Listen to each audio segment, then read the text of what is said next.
Mi compañero me estaba dando un masaje dentro de la patrulla, y alguien nos grabó y subió el video a TikTok. Se viralizó y la gente lo malinterpretó.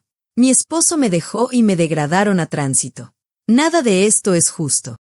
Mi vida se vino abajo por un video. Un video grabado cuando estaba en la patrulla con mi compañero. Y antes de que empiecen, no se veía nada realmente comprometedor. Pero las cámaras pueden ser crueles. Ese día, la luz, el ángulo y hasta mis gestos decidieron jugar en mi contra. No hacía falta mucho para que cualquiera sacara sus propias conclusiones. Mi mirada perdida, la respiración agitada, y ese maldito instante en el que mi cara dijo más de lo que debía, todo quedó ahí, congelado, listo para que el mundo lo interpretara como quisiera. En cuestión de horas, el video ya estaba en TikTok y replicado en todas partes. No tardaron en aparecer los memes, los montajes, mi cara editada con efectos de luces, como si estuviera ascendiendo al cielo, los ojos puestos en blanco, la boca entreabierta, exagerándolo todo. Me bautizaron con apodos que todavía me siguen persiguiendo: la bendecida por la mano mágica, la alumna de la mano celestial, la patrullera iluminada. Leí los comentarios. Sentí rabia. Humillación. No entendía cómo la gente podía reírse así de algo que, para mí, había sido un momento privado. No era un chiste, pero para ellos sí. Y lo peor, lo que más me dolió, no fue el video en sí. Fue que mi esposo, al verlo, ni siquiera me dio la oportunidad de explicarme. Cuando conocí a mi esposo, yo ya llevaba un par de años en la policía. En este trabajo aprendes rápido a leer a la gente, el nerviosismo en la mirada, la tensión en los hombros, el temblor en las manos, pero él no tenía nada de eso. Transmitía una seguridad tranquila, esa que se nota incluso antes de que la persona diga una sola palabra. La primera vez que hablamos fue porque lo detuve por ir un poco más rápido de lo permitido. Recuerdo que apoyé la libreta sobre el capó de su carro para llenar la boleta y él, en vez de desviar la mirada o intentar justificarse, me observó con una media sonrisa, como si ya tuviera algo preparado. Si al final me va a dar una multa, al menos que venga acompañada de un café. Me quedé mirándolo un segundo. No sé si fue el descaro, el tono seguro, o el hecho de que no parecía intimidado lo más mínimo, pero me sacó una sonrisa. Terminé aceptando el café, aunque me prometí a mí misma que sería solo un café y ya. Spoiler, no lo fue.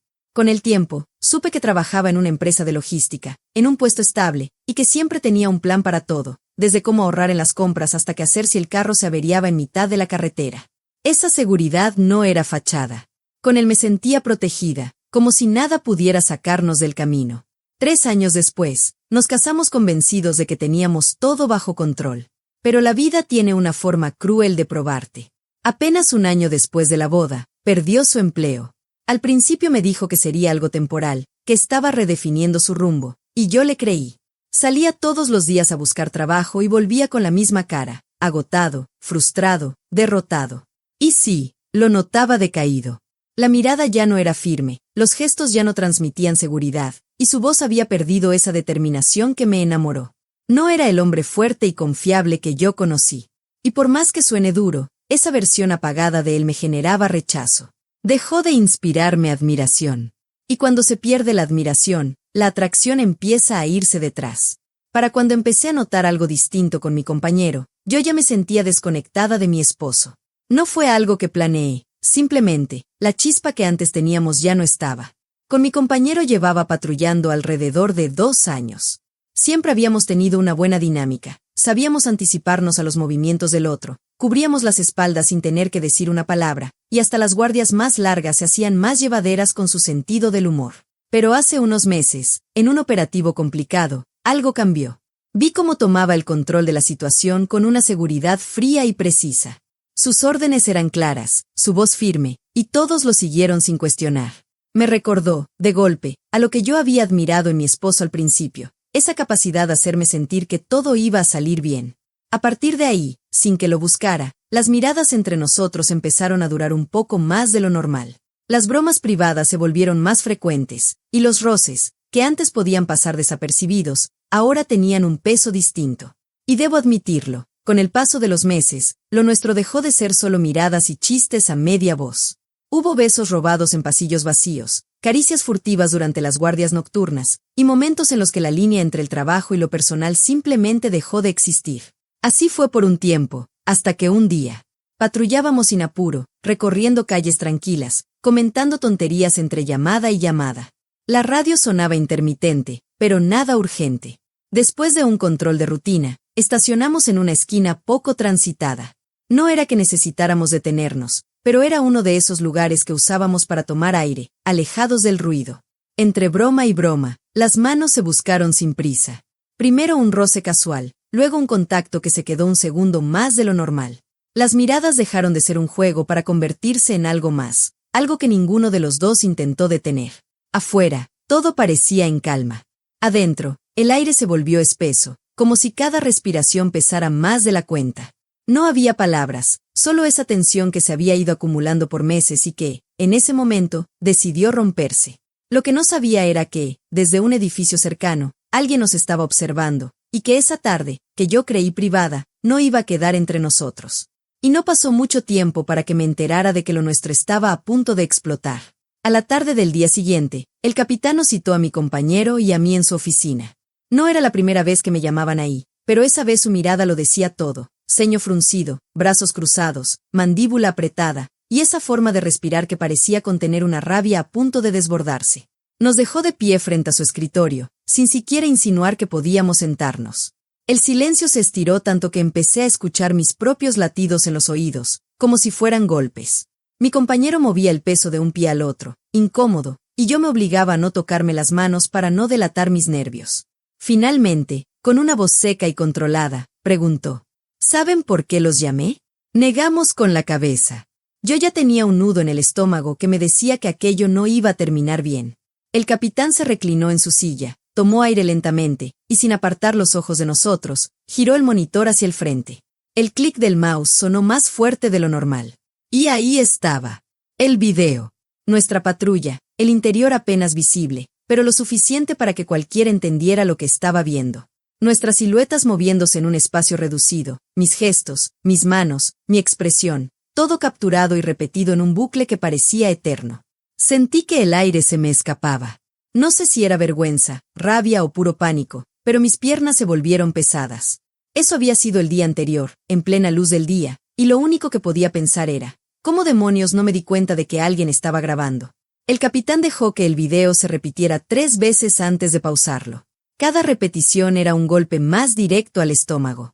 Se inclinó hacia adelante, apoyando los codos sobre el escritorio, y con un tono que no dejaba lugar a réplicas dijo: esto ya está en todas partes, clavándonos una mirada que parecía atravesarnos. Un espectáculo lamentable, en horario laboral, protagonizado por 2 de mis agentes. 2. Hizo una pausa, como si intentara controlarse, pero terminó alzando un poco la voz. ¿Ustedes tienen idea de lo que es contestar llamadas de prensa, de superiores, e incluso del alcalde, por un maldito video de 2 idiotas en una patrulla? Mi compañero intentó abrir la boca, pero el capitán levantó la mano como una guillotina. No. Ni una palabra. Ustedes, idiotas, ¿saben el daño que le hacen a esta institución cuando se olvidan de que llevan un uniforme? Esto no es un bar, no es un motel, no es su sala de estar. Es un vehículo y un uniforme oficial, maldita sea. Sentía la cara ardiendo, como si la piel me quemara. No recordaba haberme sentido tan expuesta en mi vida. Miré de reojo a mi compañero y estaba igual, rojo, inmóvil, la mirada clavada en el suelo como si quisiera desaparecer. El capitán se enderezó y, con un tono más frío que antes, soltó la sentencia. Quedan suspendidos, hasta que decida qué hacer con ustedes. Y créanme, cuando lo decida, no les va a gustar. Salimos de la oficina en silencio. El regaño había sido tan fuerte que no me habría sorprendido que hasta en la cafetería lo hubieran escuchado. El pasillo hacia la salida parecía más largo que nunca, y cada puerta era un pequeño escenario donde alguien se asomaba a mirar. Algunos apartaban la vista, otros nos seguían con los ojos en un silencio incómodo. El calor me subía por el cuello, y de reojo vi cómo mi compañero apretaba la mandíbula y clavaba la vista al suelo. El aire frío de afuera no alcanzó para apagar esa sensación de estar ardiendo por dentro. Esa misma noche, al llegar a casa, vi muchas de mis cosas perfectamente alineadas junto a la puerta. No estaban tiradas ni amontonadas, estaban ordenadas, como si la intención fuera dejar claro que aquello no era un arrebato, sino una decisión calculada. Toqué, esperando al menos una oportunidad para hablar. Desde adentro, sin abrir, escuché su voz. No sabía que en la policía también daban masajes de cortesía, y en horario laboral. Me ardió la cara, pero esta vez no por vergüenza, sino por rabia. Eso está sacado de contexto. La gente ve lo que quiere ver, Y exagera. Silencio. Un silencio denso, más pesado que cualquier grito. Vi el video, Lara. Todos lo hicieron. Y si tú crees que hay un contexto que lo justifica, me encantaría escucharlo. Tragué saliva. No es lo que parece. Fue por el ángulo en el que se grabó. Nada más. No respondió. Las palabras empezaron a salirme atropelladas. Está bien, sí pasó, pero jamás llegamos hasta el final. Lo que viste no es toda la historia. Soltó una risa breve y seca. Si eso es no llegar, no me quiero imaginar cuando llegues. Sentí esas palabras como un portazo en el pecho. Parte de mí quería callar, pero otra parte no estaba dispuesta a cargar sola con toda la culpa. ¿Y tú crees que esto pasó de la nada? Hace meses que no eres el hombre que conocí, el que me hacía sentir segura, el que no se dejaba vencer por nada. Del otro lado, un silencio breve, helado. Luego su voz, más baja, pero cortante. También soy un ser humano, Lara. Tengo defectos, tengo momentos bajos, pero eso no da licencia para lo que hiciste. La traición no se justifica. Abrí la boca para responder, pero no encontré palabras. Su tono no dejaba espacio para debate. Al final, solo dije, está bien, hablaré contigo cuando estés más tranquilo. No hubo respuesta. Supe que esa noche no iba a abrirme la puerta.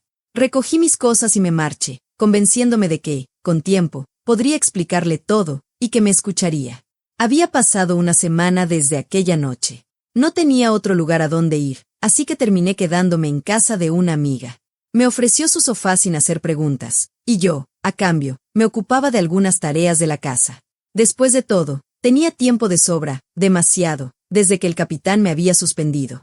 No había vuelto a hablar con mi esposo. Pensaba que darle espacio sería lo mejor, que, tarde o temprano, se le pasaría el enojo y podríamos hablar como adultos.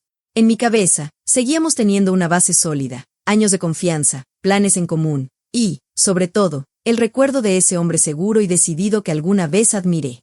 Quería pensar que, si lograba que me escuchara, tal vez podría recuperar un poco de esa versión de él, y con ella, la vida que teníamos antes. No creía que un error, por grave que fuera, pudiera borrarlo todo. Sin embargo, cada vez que mi teléfono vibraba, el corazón me daba un salto, para después caer al ver que no era él. Tampoco tenía novedades sobre mi situación en la comisaría. Lo único que sabía era que el capitán seguía evaluando qué hacer conmigo y con mi compañero. Me repetía que, tarde o temprano, las cosas se acomodarían, que esto no podía durar para siempre. Pero, en el fondo, había algo en mi pecho que me decía que lo peor todavía no había llegado. Y lamentablemente, no me equivoqué. Unos días más tarde, el capitán me citó de nuevo. Al llegar, vi que mi compañero ya estaba allí, de pie junto a la pared, con los brazos cruzados y la mirada clavada en el suelo. El aire estaba espeso, como si la habitación hubiera acumulado todo el peso de la última semana. El capitán parecía más calmado que la vez anterior, pero era una calma engañosa, la clase de calma que uno siente justo antes de que caiga la sentencia. He recibido llamadas de todos lados, empezó, apoyando los antebrazos sobre el escritorio. Prensa, superiores, hasta concejales del ayuntamiento. Este circo ya es demasiado viral, y los políticos quieren una cabeza que mostrar. No puedo dejarlo sin un castigo. Se inclinó hacia atrás en su silla, soltando un suspiro breve, y después lanzó el golpe. A partir de la próxima semana, los dos quedarán asignados a control de tráfico. Cruces, semáforos, boletines de infracción, trabajos que nadie quiere, bajo el sol, y lejos de cualquier responsabilidad que requiera criterio. Sentí el impacto como un ladrillo en el estómago. En nuestro mundo, que te mandaran a cruces era lo más cercano a colgarte un cartel de incompetente. Y lo peor, esa mancha en el expediente no se borraba. Mi compañero soltó una carcajada incrédula, como si lo que había escuchado fuera una broma de mal gusto. ¿En serio? Después de todo lo que hemos hecho por esta comisaría, ¿nos manda a poner multas como si fuéramos novatos? El capitán lo miró sin parpadear, con esa expresión que perfora sin necesidad de gritar. Te conviene bajar el tono. Esto es lo más suave que puedo hacer para que no termines fuera para siempre. Pero él no bajó nada. Al contrario, se irguió, con un brillo de desafío en los ojos. No pienso quedarme a aguantar tus castigos de escuela primaria. Me largo.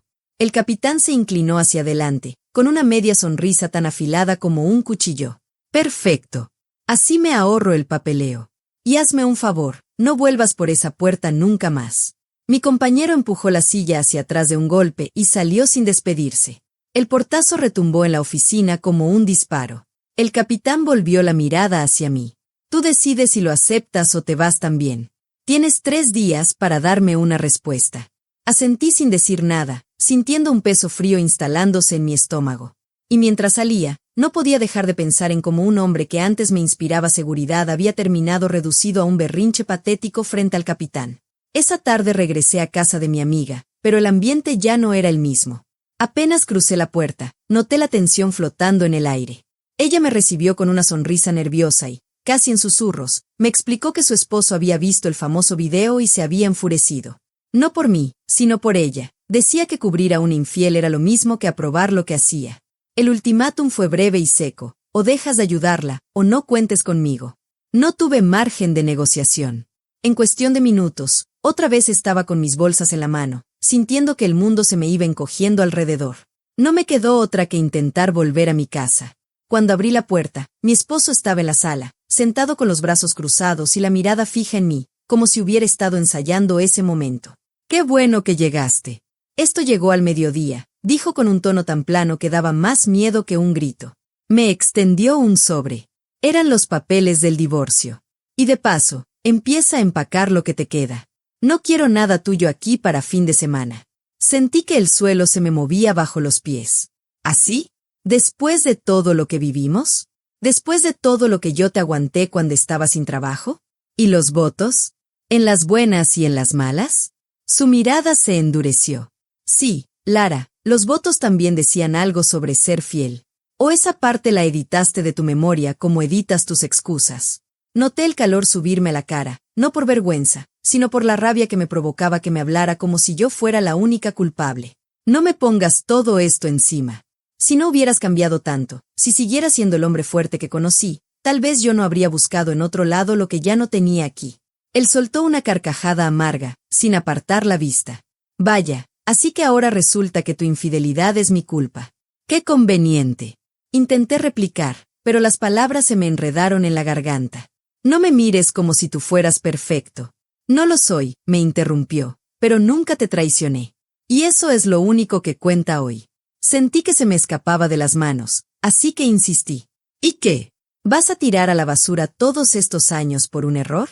¿Por un maldito momento que ni siquiera significa nada? La gente supera cosas peores. Su expresión no cambió, pero su voz se volvió más fría. Sí, la gente que todavía se respeta. Yo ya no puedo mirarte sin recordar ese video.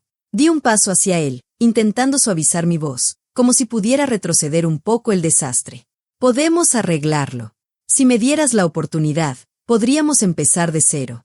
Él negó lentamente con la cabeza. No quiero un cero contigo. No quiero nada. En ese instante entendí que no quedaba nada más que decir. Ni mi llanto, ni mi súplica, ni mi disculpa iba a cambiar su decisión. Solo me quedaba recoger lo que quedaba de mi vida, y salir. Actualización. Han pasado 2 meses, y puedo decir que han sido los más largos de mi vida. Tuve que aceptar el traslado a Tránsito. No porque quisiera, sino porque no tenía ni un peso y, menos aún, alternativas. Y créanme, no hay nada más deprimente que pasar de perseguir ladrones a pasar 8 horas bajo el sol contando cuántos carros se saltan un semáforo. No tengo casa. Desde que firmamos el divorcio y me echó definitivamente, lo único que pude pagar fue una habitación en un hotel barato. Bueno, hotel es una palabra generosa. Es más bien un cubo con paredes húmedas, un colchón que suena cada vez que respiro y una ventana que no abre del todo. En cuanto a mi esposo, ex esposo ahora, me enteré hace poco, por un comentario suelto de una conocida, que consiguió trabajo otra vez. No sé bien en qué, pero dicen que es un puesto mejor que el que tenía antes, con mejor sueldo. Claro, no voy a fingir que me alegró saberlo, pero tampoco puedo negar que me sorprendió lo rápido que salió adelante. Supongo que algunos tienen más suerte que otros. Y lo peor no es el lugar donde vivo. Lo peor es que, incluso ahí, no puedo escapar del maldito video.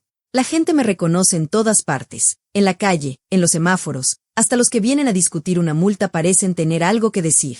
Unos se me acercan con esa sonrisita cómplice para soltar. Patrullera, ¿y el de la mano mágica? ¿Sigue en servicio? Otros, más creativos, gritan desde el carro. Salúdame al mago, a ver si hoy reparte milagros otra vez. Y hace unos días, un tipo me gritó. Trinity, vi tu escena en Matrix, Esa donde te desconectan de la realidad. La gente piensa que es gracioso, que es un chiste que nunca va a envejecer. Pero para mí, cada comentario es como una piedra más en una mochila que ya está a punto de romperse. Y no me vengan con el discurso de tú te lo buscaste. Las cosas no fueron así. Sí, me equivoqué, pero el video exagera todo. Si lo vieran como fue realmente, sabrían que no fue para tanto. Lo que me revienta es que yo pague tan caro por un error, mientras otros hacen cosas peores y siguen con su vida como si nada. Estoy cansada. Cansada de la gente, de los comentarios, de fingir que no me afecta, y cansada de despertar cada día sabiendo que, aunque me esfuerce, nadie me va a recordar por mi trabajo, sino por ese maldito minuto de mi vida. Y lo peor, es que siento que esto todavía no se acaba. Que el chiste no va a morir y que, de alguna forma, todavía me queda por perder más.